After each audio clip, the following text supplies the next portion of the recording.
Question d'islam par Ghalib Benchir.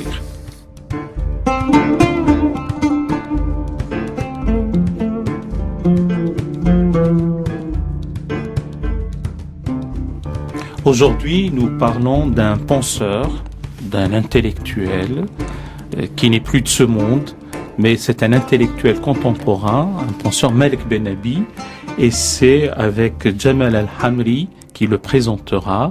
Jamal Al-Hamri, bonjour.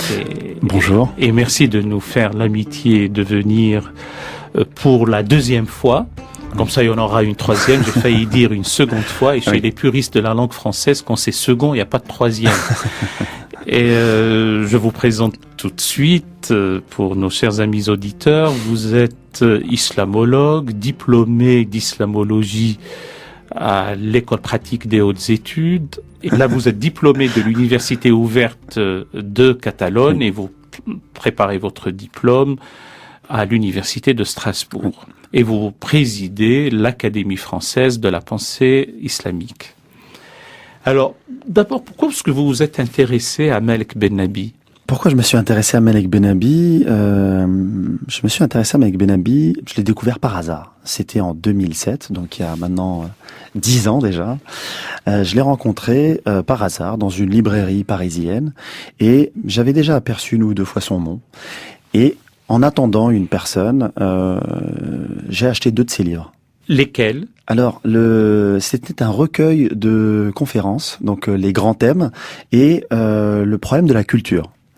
Et donc les grands thèmes, il y a donc c'est un recueil de conférences, dont une est sur la civilisation.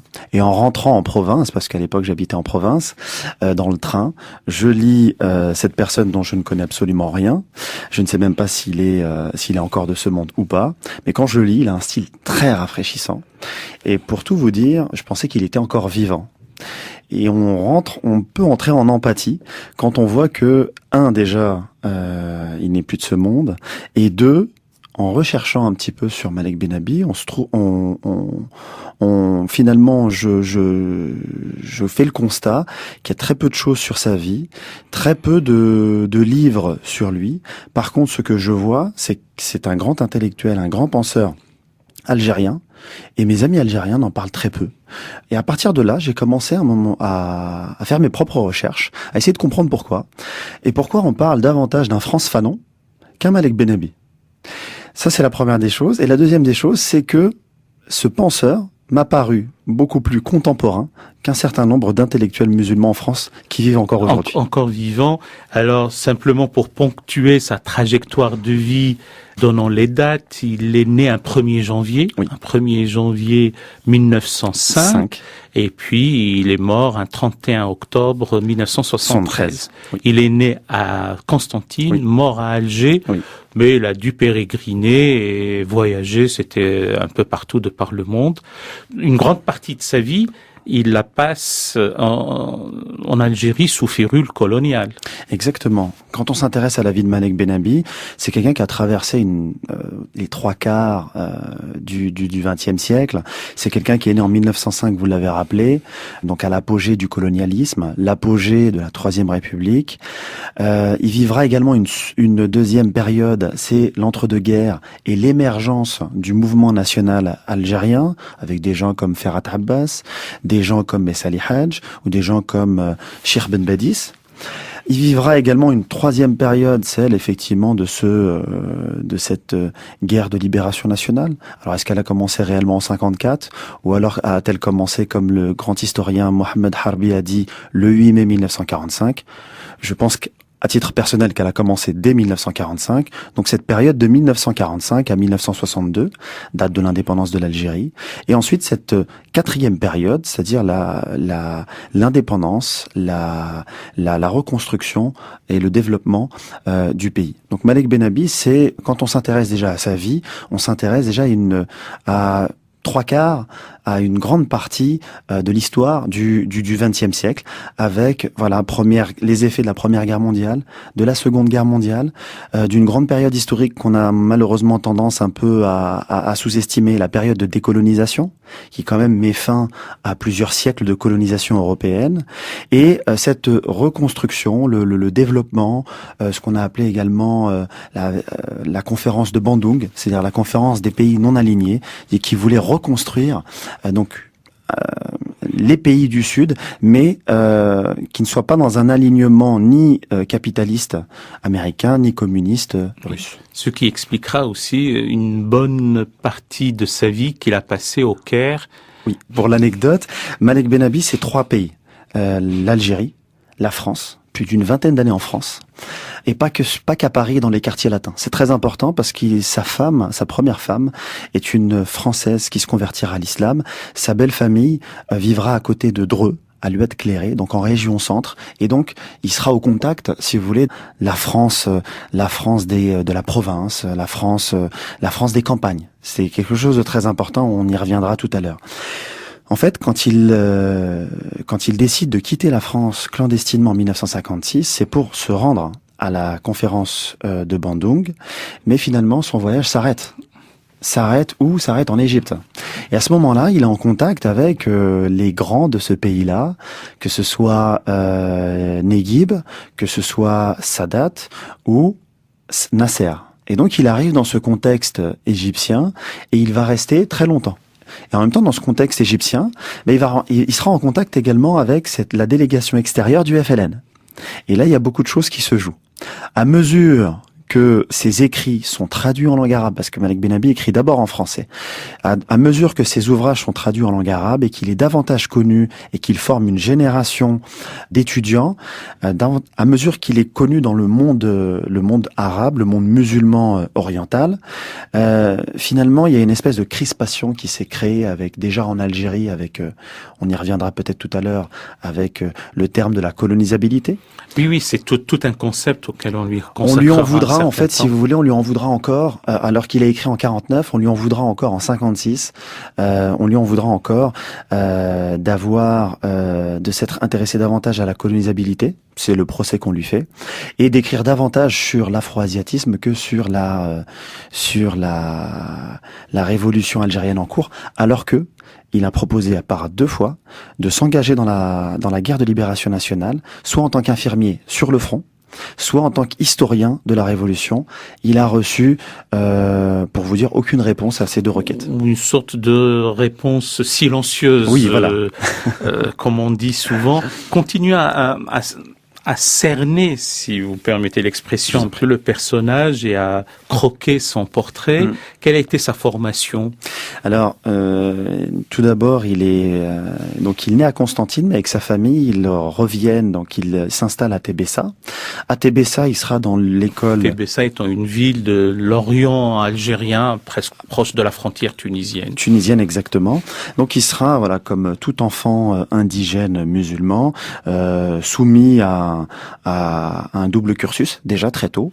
Un cursus dans l'école française, réservé aux indigènes. Et à Tébessa, il n'y avait qu'une seule école, qui est curieux pour la taille de la ville. Exactement. Donc, et en même temps, l'école coranique, parce que le peuple algérien a toujours voulu quelque part lutter à sa manière contre toute tentative de dépersonnalisation de sa culture.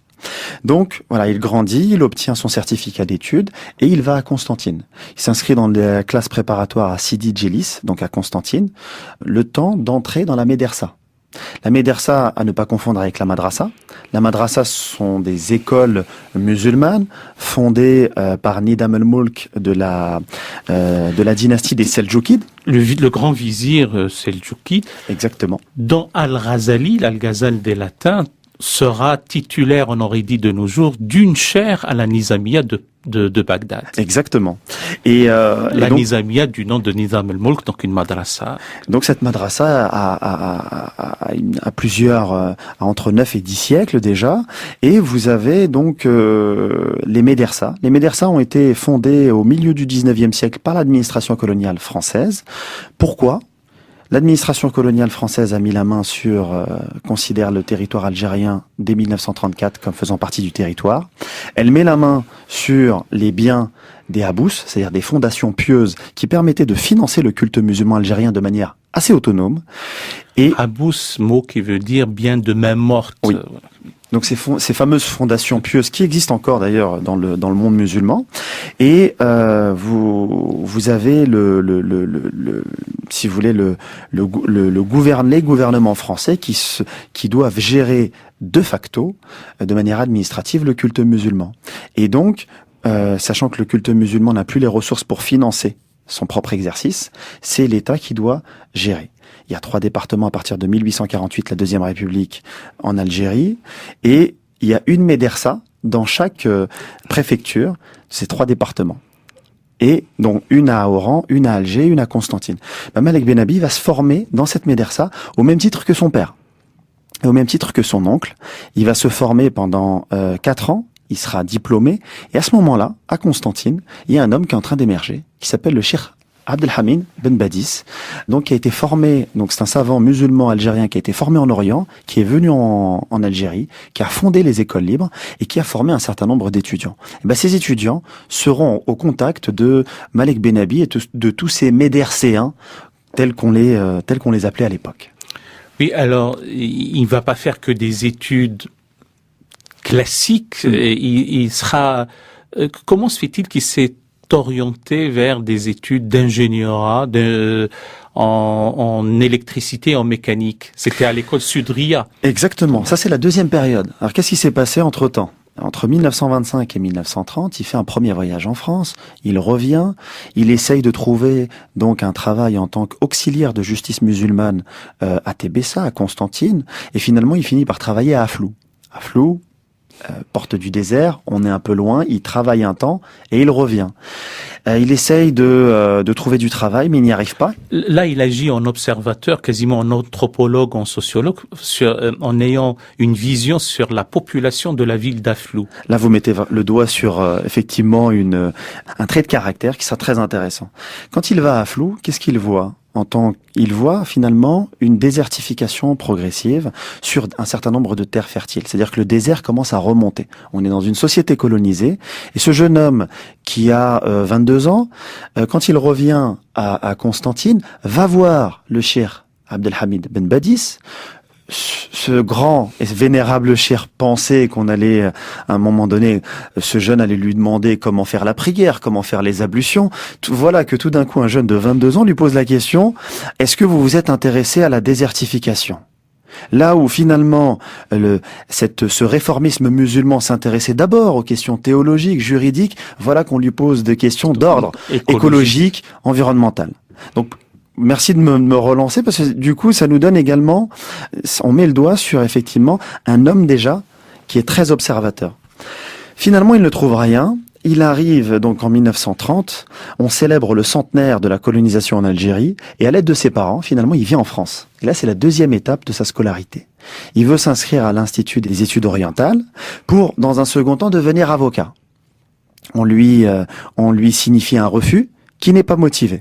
Ensuite, il s'inscrit à l'école TSF, et parce qu'il avait finalement un appétit pour les études théoriques, on lui suggère de s'inscrire dans l'école Sudria.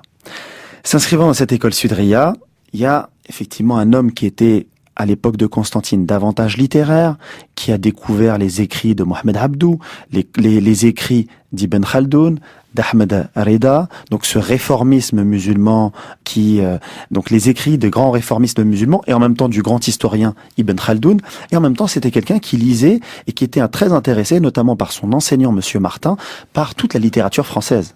Et donc voilà qu'on a un homme qui se forme. Et occidental ou universel. Et même quelqu'un comme Tagore. Donc vous avez également cette formation en Algérie littéraire dans 3 grandes civilisations. Civilisation occidentale, civilisation musulmane et civilisation indienne. Et voilà que quand il arrive à Paris, il se forme en tant qu'ingénieur. Il était même intéressé par Romain Rolland, qui lui-même s'intéressait au Swami Vivekananda et à Ramakrishna.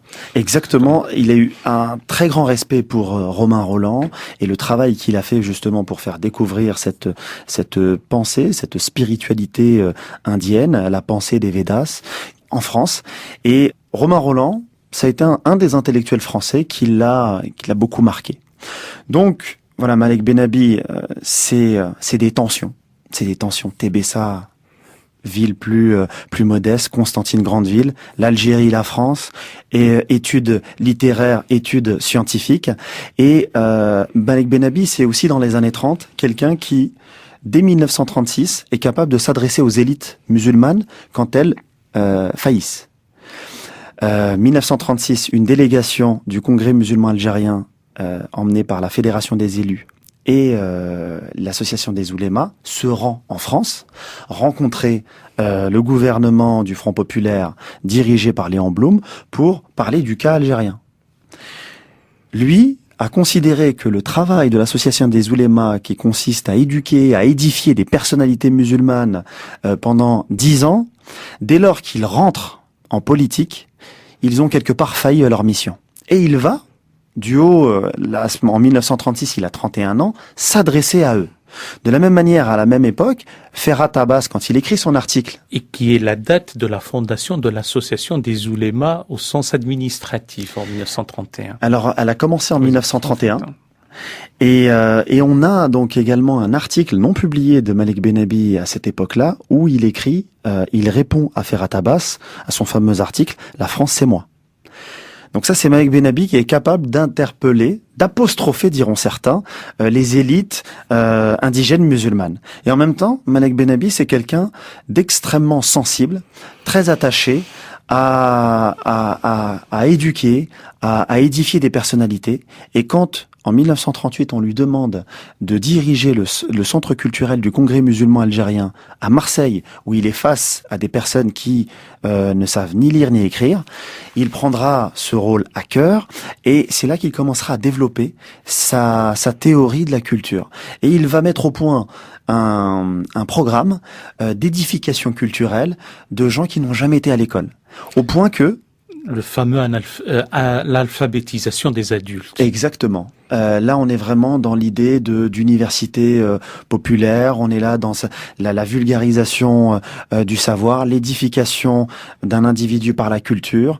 Et cette expérience marche tellement bien que la même année, au bout d'un certain nombre de mois, il est reçu par un inspecteur de l'éducation nationale qui lui signifie que pour des raisons dit-on, administratives, ils doivent... Qui n'auraient pas le diplôme requis pour alphabétiser les adultes. Exactement. Voilà, et que effectivement le local ne répond pas à toutes les conditions de sécurité, et que sais-je encore. Un mot peut-être, ça ne concerne pas directement Malek Bennabi. Vous parlez effectivement de tension, mais la délégation des oulémas, le pluriel, le générique des savants, des docteurs de la loi, lorsque Ben Badis vient plaider la cause de la séparation des deux ordres auprès du Conseil d'État, et il sera débouté, c'est-à-dire que la loi dite de séparation du 9 décembre 1905 n'était pas appliquée outre-Méditerranée. Et ce qui est curieux, c'est qu'il y a une volonté, et Ben Badis insistait à ce que cette loi fût appliquée, et le refus n'est pas venu du côté qu'on pense. Donc la fameuse idée de l'incompatibilité irréductible entre le fait islamique et la laïcité n'est pas, en tout cas dans les années 30, pas ce qu'on croit maintenant. Oui. Alors sur ce point-là, Malek Bennabi était d'accord avec l'association des oulémas. Effectivement, 1905, il y a la loi de séparation des églises et de l'État qui est appliquée en France.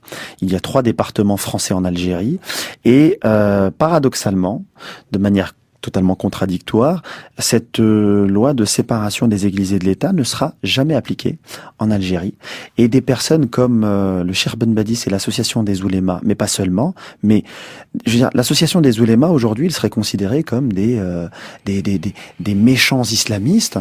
Et ce sont ces méchants islamistes, je mets des guillemets, qui, à un moment donné, demandaient la simple application, la stricte application de la loi 1905. Et ce sont des gouvernements dits progressistes, notamment je pense au gouvernement du Front populaire, qui a refusé. Et en tout cas, cette prise de position de l'association des oulémas a toujours bénéficié du soutien de Malek Bennabi.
Nous sommes sur France Culture dans l'émission Questions d'Islam. Aujourd'hui, nous parlons du penseur Malik Benabi et celui qui nous le présente est Jamal Al-Hamri, islamologue, diplômé à l'école pratique des hautes études et qui prépare une thèse de doctorat à l'université de Strasbourg. Il préside l'Académie française de la pensée islamique à Paris. Jamal Al-Hamri, maintenant qu'on a fait connaissance d'une manière très impressionniste, je le dirais comme les peintres du 19e siècle, puisque on n'a pas encore fait émerger totalement son portrait, quelle a été sa pensée? Alors, elle est liée à sa vie. Très tôt dans sa vie, c'est un homme extrêmement observateur, qui a un vrai penchant pour les observations sociologiques, micro-sociologiques, diront certains de ses élèves. Et la pensée de Malik Benabi, c'est la pensée d'un homme qui a eu cette formation, qui dans les années 30 a essayé de trouver des débouchés sur le plan personnel, n'a pas trouvé, qui passera la Seconde Guerre mondiale ici en France et également il sera également contraint également à aller travailler en Allemagne, d'où il rédigera son premier livre, Le phénomène coranique, qui a été détruit lors des bombardements des Alliés. Et quand il reviendra en Algérie après la Seconde Guerre mondiale et qu'il retrouvera son père et ses sœurs, il voudra écrire parce qu'il est dans une précarité sociale extrême et qu'il veut à travers ce livre soulager un petit peu les souffrances de sa famille qui considère être un peu de sa faute. Et on pourra y revenir, notamment une relation très ambivalente avec le grand orientaliste Louis Massignon.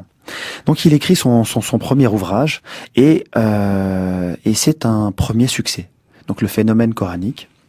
Donc il va écrire sur le phénomène coranique. Son objectif, c'est de prouver effectivement que déjà le Coran est un phénomène en soi, que la défense de l'authenticité. C'est un phénomène en soi au sens philosophique du terme, un peu comme on aurait parlé de la phénoménologie d'Edmond Husserl. Exactement. Et il y a en tout cas effectivement une pensée phénoménologique où il essaye de prouver finalement que on peut par la rationalité prouver l'authenticité du Coran, considérer le Coran comme l'aboutissement de la pensée monothéiste et en même temps donner, parce qu'il pense également dans le cadre d'une lutte idéologique, donner assez d'estime de soi à un certain nombre de savants musulmans pour qu'ils entreprennent ce travail qu'ils considèrent comme collectif autour du Coran et ne pas à un moment donné de manière apathique, suiviste, de suivre les travaux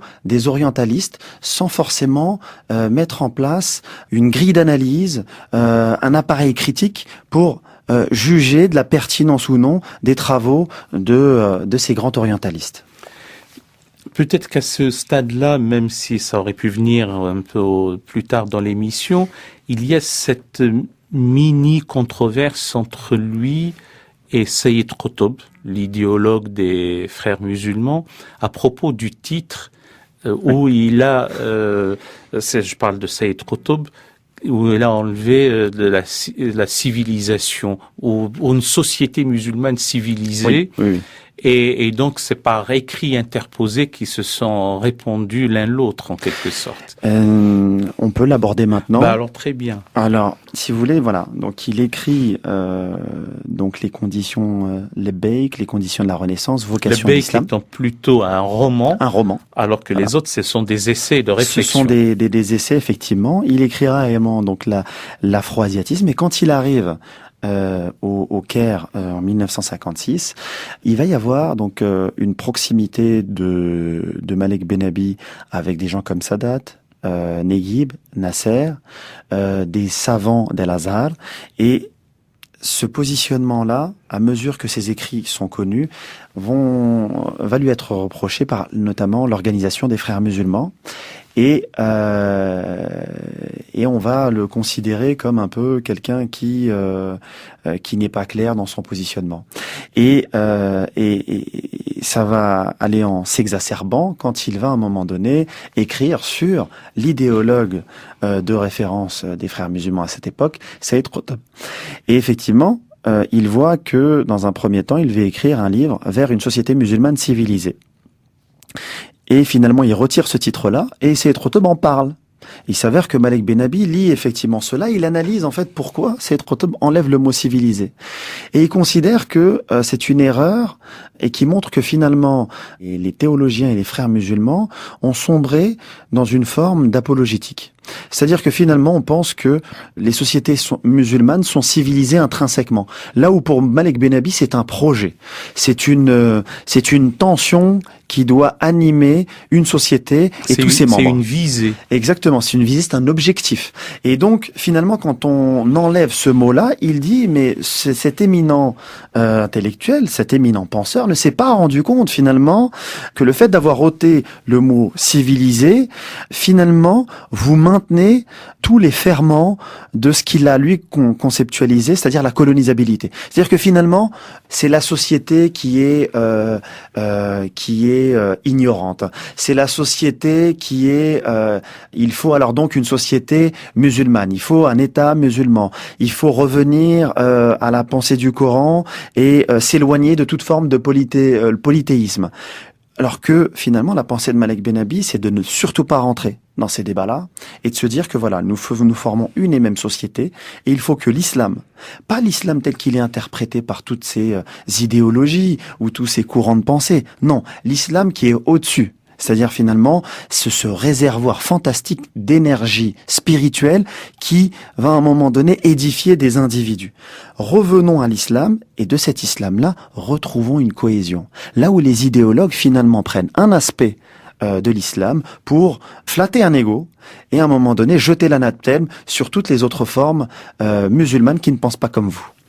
Alors, est-ce qu'à ce stade, c'est une question que je pose, le fait de dire revenant à l'islam, nous l'avons entendu de nos jours avec les salafistes, c'est le fait de dire revenant à l'islam, quelle est l'authenticité ou pas du vrai islam, et est-ce que le fait de revenir à l'islam des origines et magnifier ces origines-là ne donne pas une sorte de restriction?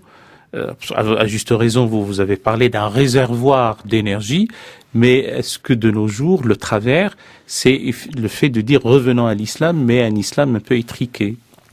Alors, merci pour cette question. Parce que on l'a très rapidement évoqué, mais Malik Benabi, au cours de sa vie, se revendique de cette école de l'Islah, c'est-à-dire le réformisme musulman orthodoxe, donc à la fois nourri par Cheikh Ben Badis, l'association des oulémas, nourri également par Mohamed Abdou Jamaldin Avrani, mais aussi par un Islah, réformisme musulman local. Ben Mahanna également, El Medjawi, et qui était également donc qui avait pour élève Ben Mihoud, qui a été le propre. Ce sont les prédécesseurs. Ce sont les prédécesseurs. Donc à la fin du 19e siècle, vous avez déjà un réformisme musulman qui n'a pas attendu d'être irrigué par des sources orientales pour déjà essayer d'entreprendre un réformisme. Donc Malik Benabi, lui, se revendique de ce réformisme musulman orthodoxe. Mais il va avoir sa propre originalité, sa propre singularité. Pourquoi c'est important de revenir à cela? Parce que sa manière de concevoir le retour aux sources ne sera pas la même, et ne sera pas en tout cas la conception majoritaire de la salafia, qui donnera progressivement le salafisme et le wahhabisme. Lui, ce qu'il considère, c'est de revenir aux sources de l'islam, et là, on est dans le cadre de la philosophie de la religion. Il considère que la religion est une fonction. La religion, c'est un réservoir d'énergie. Mais de revenir à la religion, mais ne pas revenir à la première expérience des sources de l'islam. Là où le salafisme et le wahhabisme nous disent, encore aujourd'hui, qu'ils reviennent aux sources de l'islam, c'est à moitié vrai, pour ne pas dire à moitié faux. Parce qu'on revient d'abord à la première expérience des sources de l'islam, et on voit qu'entre les 4 califes, vous avez déjà 4 contextes différents. Entre le contexte du premier calife Abu Bakr as-Siddiq, le contexte du second calife Omar, du troisième Othman et du 4e Ali, on a 4 contextes différents, et j'aimerais même poser la question, j'en profite, ils reviennent à la première expérience des sources, Mais il ne pose pas, comme Malek Benabi, la question de la bataille de Siffin, où vous avez des compagnons du prophète de l'islam qui ont combattu et qui ont vécu sous la même bannière autour d'un même chef spirituel et temporel, Mohammed, quelques 30 ans après, se scinder en deux. La bataille a eu lieu entre le 20 et le 21 juillet 657. Oui. Et donc la question de ces frictions, le mot peut-être même un doux euphémisme, fait en sorte que on peut revenir à l'islam des origines sans canoniser la pratique de ces anciens. Complètement. Moi, à titre, là, c'est davantage mon opinion personnelle.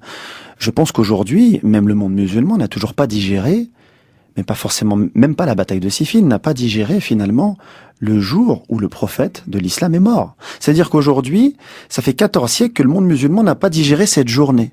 Entre finalement des Médinois qui avaient donné le pouvoir à Mohammed, qui tout d'un coup exige, avec cette logique tribale, de reprendre un pouvoir qu'ils avaient donné, entre les émigrés de la Mecque qui considèrent que c'est à eux d'exercer le pouvoir, et les partisans des Alides, qui sont pas encore les chiites qu'on connaîtra plus tard, les Alides, Ali qui est en train de s'occuper des funérailles d'un membre de sa famille et qui n'ont pas pu discuter avec les autres et participer à ce débat-là. Aujourd'hui, ça fait 14 siècles que cette question-là, cette journée-là n'a pas été digérée. Et la bataille de Siffin, je le dis uniquement pour les auditeurs, a opposé les partisans d'Ali et à ceux contre ceux de Muawiyah, qui sera le fondateur de la dynastie Omeyyade par la suite.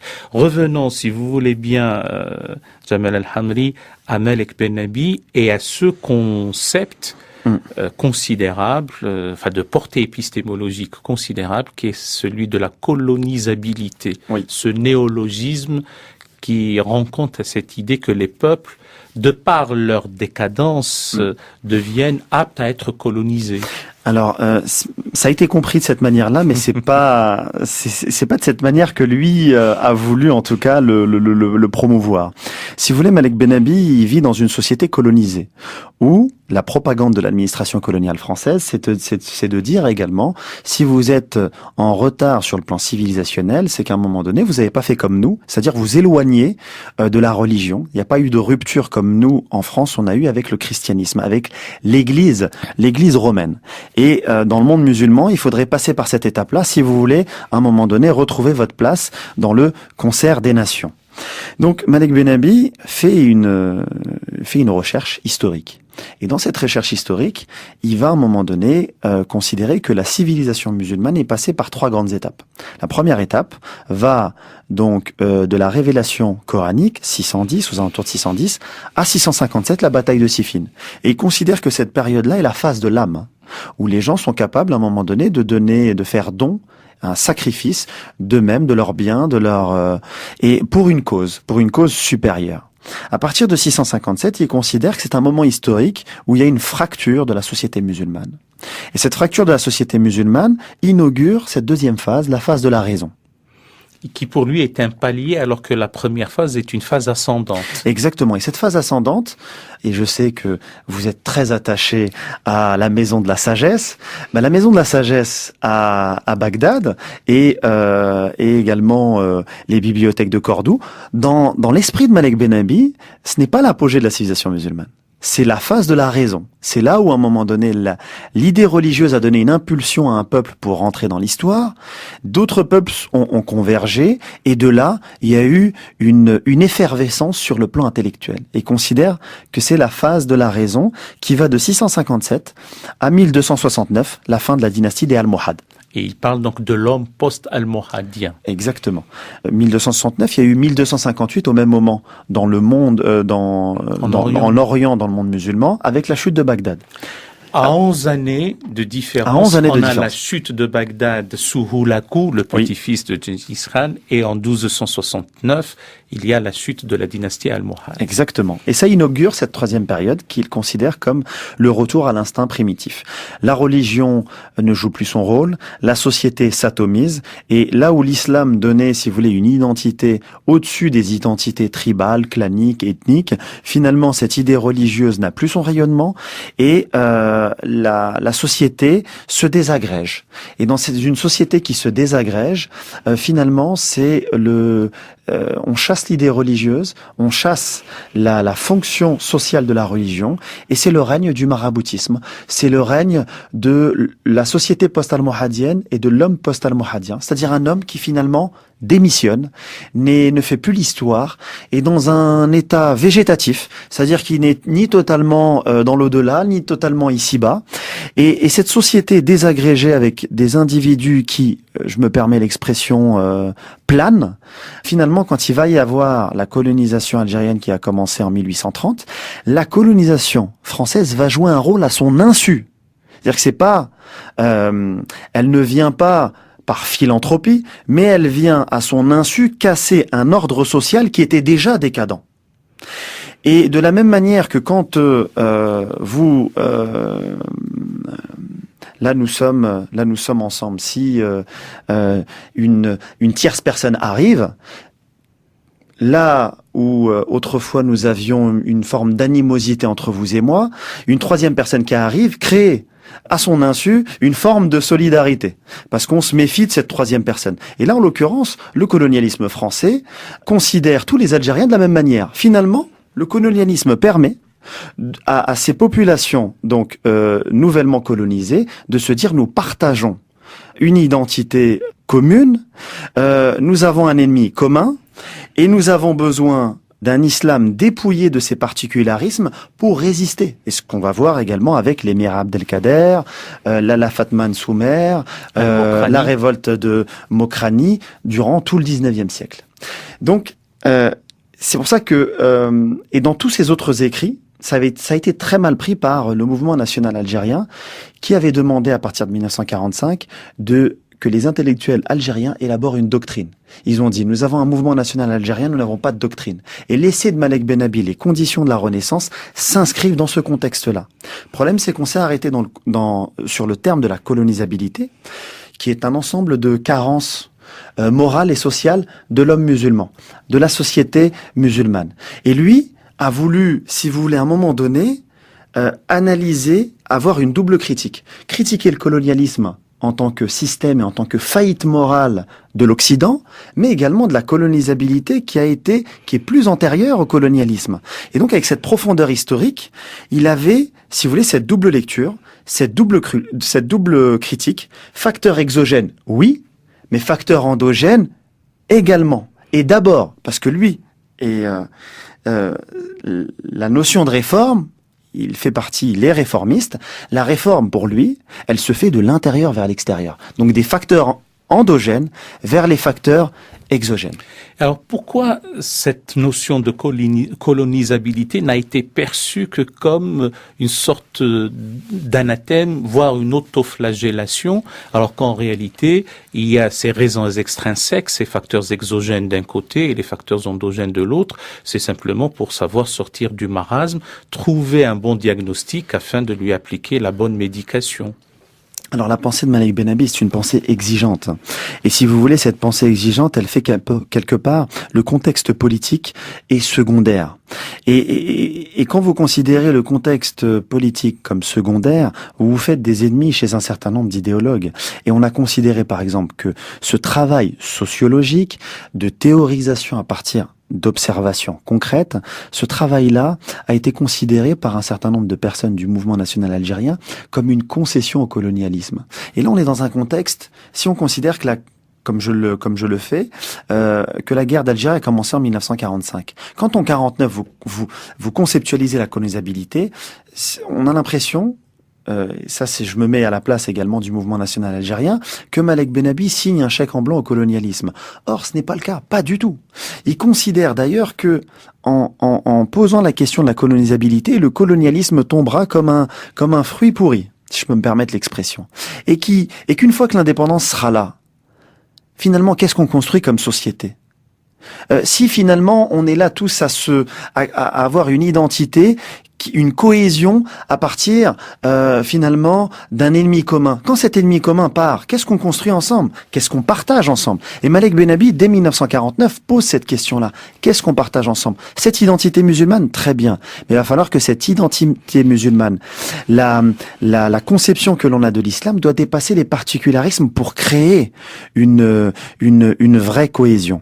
Et malheureusement, quand on est dans un contexte de libération nationale, on n'a pas le temps de se poser ce genre de questions. Il n'y avait pas d'espace, à mon avis, intellectuel pour lui permettre de discuter de ces choses-là.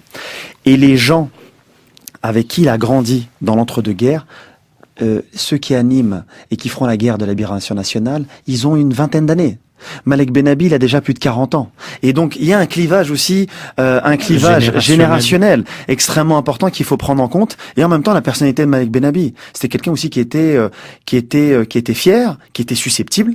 Et à un moment donné, peut-être que lui aussi n'a pas su faire également peut-être les pas qu'il fallait pour justement essayer de faire en sorte que cette pensée soit acceptée. Alors j'ai même entendu qu'il aurait été un brin de folie quelque part, mais qui caractérise les hommes de génie.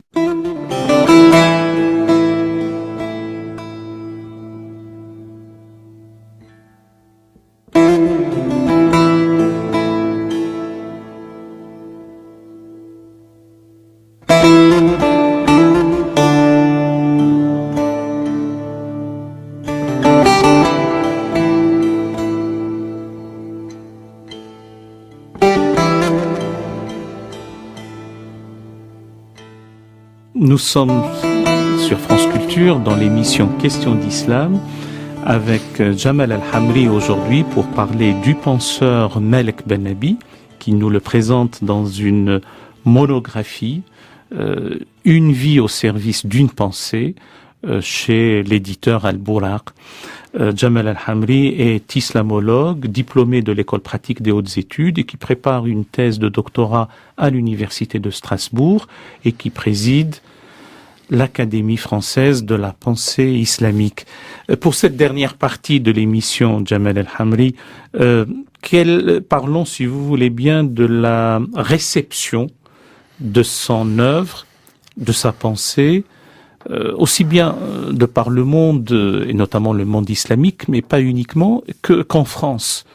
Et peut-être, si vous voulez bien aussi, dire un mot sur la fin de sa vie, puisqu'on lui avait donné quelques responsabilités dans l'Algérie indépendante, mais il a dû démissionner aussi. Alors si vous le voulez bien, je vais commencer par cette partie biographique. Donc effectivement, il sera en Égypte, il sera en débat également avec des grands intellectuels, des grands idéologues musulmans, et il reviendra en Algérie qu'à partir de 1963, un an après l'indépendance de l'Algérie. Ben Bella le fera venir à Alger pour lui proposer d'ouvrir un centre d'orientation culturelle à partir justement de ses travaux sur la culture. Et il va donc s'atteler à la tâche et ça va traîner. Et donc de 63 à 65, Ben Bella est encore au pouvoir. En 65, il y a le coup d'État. Boumedienne arrive au pouvoir. Entre-temps, il était directeur de l'enseignement supérieur en Algérie. Et en fait, son centre d'orientation culturelle, il va l'ouvrir chez lui. Et on voit qu'à partir dans les dernières années de sa vie, les 5 dernières années de sa vie, il va former un certain nombre de jeunes étudiants algériens à sa pensée, à ses idées, et dont certains vivent encore aujourd'hui. Les Ben Aïssa, les Boukro. Voilà, Rachid Ben Aïssa, Omar Ben Aïssa, Abdelrahman Ben Amara, Nordin Boukro, et on pourrait en citer également d'autres, mais et qui ont fait un travail éditorial remarquable, de transmission remarquable. Je profite de l'émission pour leur rendre hommage également. Et en 73, il meurt à Alger, et c'est vrai que sa pensée, on va pas, malheureusement, on va pas en parler. Et je vous le rappelais un petit peu en début d'émission. Le gouvernement algérien va davantage parler de la pensée d'un Frantz Fanon. Et cette injustice-là, finalement, va faire que ses élèves vont faire preuve de zèle pour essayer de promouvoir cette pensée-là. Et cette pensée-là, elle est venue en France. Et notamment par ses ouvrages. Vous avez lu aussi le témoin du siècle. En France, quelles sont les bribes, les jeunes pousses aussi de ceux qui s'y attellent, qui la pénètrent? Est-elle difficile d'accès, cette pensée, ou pas? Elle est clairement difficile. Moi, ça fait maintenant 10 ans et je me rends compte qu'il y a à chaque fois, en faisant de la recherche, des aspects nouveaux que je découvre. Donc, la pensée de Malek Bennabi, il faut, je pense, avoir, comme la pensée de tout grand intellectuel, avoir beaucoup d'humilité, prendre le temps. Le problème, c'est qu'effectivement, dans ceux qui s'y intéressent, on la trouve intéressante, enrichissante, rafraîchissante. On prend des concepts, colonisabilité, parfois même des éléments un peu de critique, la politique, pour dire les gens qui sont dans la politique politicienne, la klepto-intellectuelle ou les intellectomanes. Les intellectomanes. Il y a certaines personnes qui aiment reprendre finalement le moins bon côté de Malek Bennabi pour régler leur compte. Donc, il y a beaucoup de cadres musulmans aujourd'hui qui s'intéressent à la pensée de Malek Bennabi. Beaucoup ont lu leurs travaux dans les années 80-90, mais il y a eu très peu de gens qui ont repris ces travaux pour essayer à un moment donné d'être dans une approche critique. Aujourd'hui en France, nous sommes très peu. Il y a eu les travaux d'édition de Omar Ben Issa, Abdelrahman Ben Amara, donc avec les grands thèmes qui ont publié leurs travaux, et beaucoup de livres que moi, à titre personnel, j'ai dû commander d'Algérie. Et pour reconstituer, si vous voulez, l'œuvre, c'est un travail en soi. Malek Bennabi, il y a un Malek Bennabi dans ses ouvrages doctrinaux, conditions de la Renaissance, vocation de l'islam, l'afro-asiatisme. Vous avez un autre Malek Bennabi dans ses articles, plus de 150 articles, où il commente l'actualité. Et là, vous avez une pensée, si vous voulez, dans un contexte historique concret. Et vous avez un troisième Bennabi dans ses mémoires. Et si vous n'avez pas à un moment donné toute son œuvre, vous ne pouvez pas vous atteler à un travail sérieux de la vie et de la pensée de Malek Bennabi. Alors, il y a encore deux autres aspects, Jamal El-Hamri. Le premier, c'est son triptyque au niveau de sa doctrine, l'individu, la société, la communauté. D'autres penseurs y avaient pensé. Il y a aussi la notion de personne qu'on retrouve chez Emmanuel Mounier, le personnalisme. Mais aussi, à un moment donné, quand il était au Caire, il va parfaire davantage la langue arabe pour donner des conférences en langue arabe et écrire cette fois-ci en langue arabe et non pas traduire ce qu'il a écrit en français. On en retrouve d'ailleurs une parmi les archives sur YouTube, qu'on peut voir Malek Bennabi en train de parler effectivement en langue arabe. Je pense que la langue française, elle a été sa formation en France, son épouse, sa belle famille, le fait d'avoir lu énormément. C'est un grand lecteur. Son épouse Khadija Philippon. Exactement. Khadija Philippon. On se rend compte effectivement qu'il y a une tournure d'esprit qui est assez intéressante. C'est-à-dire dès lors, là vous avez quand même un produit intellectuel, un penseur qui a une double formation, un double référentiel, et quand il y a une synthèse qui se crée, ça donne une pensée extrêmement féconde. La pensée de Malek Bennabi, vous l'avez rappelé, elle est sous forme pyramidale. Effectivement, il y a un premier niveau, c'est l'homme. L'objectif, c'est effectivement d'être dans le renouvellement de l'homme, et il pose une question intéressante. L'individu musulman a-t-il les possibilités d'un être civilisateur? Ça, c'est le premier niveau de pensée si on considère le système bennabien comme une pyramide. Vous avez un deuxième niveau. Pardon, peut-être avant d'aller au deuxième niveau, et la civilisation pour lui, c'est établir le bien, la sécurité pour tous. Oui, je peux vous lire la civilisation. Pour Malek Bennabi, là où pour un Fernand Braudel, par exemple, les civilisations, c'était des sociétés, des espaces localisables, des économies, des aires culturelles, des mentalités collectives, des psychismes collectifs. Pour Malek Bennabi, il donne une définition davantage fonctionnelle. Pour lui, c'est l'ensemble des conditions morales et matérielles qui permettent à une société d'accorder à chacun de ses individus, dans chaque phase de son existence, depuis l'enfance jusqu'à la vieillesse, l'assistance qui lui est nécessaire dans cette phase de développement. L'école, l'atelier, l'hôpital, l'organisation vicinale, la sécurité sous toutes ses formes, sur tout le territoire, le respect de sa personne sont des formes d'assistance que la société civilisée veut et peut dispenser à l'individu. Oui, alors vous avez dit d'une manière exhaustive et dans le texte, ce que j'ai résumé en un mot, c'est réunir effectivement les conditions du bien-être et de la sécurité. Conditions morales, conditions sociales. Et Malek Bennabi, justement, dans un souci de transmission et de manière arithmétique, c'est son côté scientifique, dira que la civilisation, c'est égal à l'homme, le sol, le temps, tout ça mis en branle par l'idée religieuse. L'homme, le sol et le temps, il y en a partout, mais il dit que la civilisation n'est pas un phénomène spontané. Et il faut effectivement une idée religieuse qui va donner des motivations nécessaires pour l'homme, afin qu'il rende le territoire là où il est puisse se développer et que le temps soit efficace. Malek Bennabi considérera également que l'idée religieuse, c'est pas uniquement l'islam, ça peut être le communisme, ça peut être également d'autres philosophies, d'autres sagesses. C'est-à-dire une sorte d'idée religieuse, fût-elle séculière. Exactement. Et pour lui, le communisme, c'est une idée religieuse, parce qu'elle répondait à une promesse à la fois majeure, c'est-à-dire l'idée d'un paradis terrestre, et en même temps une promesse mineure, c'est-à-dire finalement le bonheur d'une société sans classe, par exemple. Il considère également que le Japon a fait ce renouvellement civilisationnel. Il considère que la Chine et l'Inde ont fait ce renouvellement spirituel. Et il considère qu'à un moment donné, ils ont fait... Spirituel ou civilisationnel pour la Chine? Alors, justement, pour lui, c'est les deux à la fois. C'est les deux à la fois. Par exemple, dans le cadre du Japon, il considère que le Japon a su faire ce que le monde musulman n'a pas su faire la synthèse et l'harmonie entre l'authenticité et la modernité. En revanche, pour la Chine, est-ce qu'il y a encore des ferments de spiritualité dans la révolution de Mao ou pas? C'était ça. Alors, dans question. la révolution de Mao, il sera très impressionné par la révolution culturelle qui a, sans forcément s'attacher à des choses, on va dire annexes, effectivement, où les écarts qu'il y a entre l'objectif de la révolution culturelle et malheureusement certains types de massacres. Il considère effectivement que la révolution culturelle, c'est peut-être ce qu'il fallait également au monde musulman. Merci infiniment, Jamal El-Hamri, de nous avoir présenté l'œuvre et l'homme, Malek Bennabi, ce penseur algérien, contemporain, enfin un homme du XXe siècle.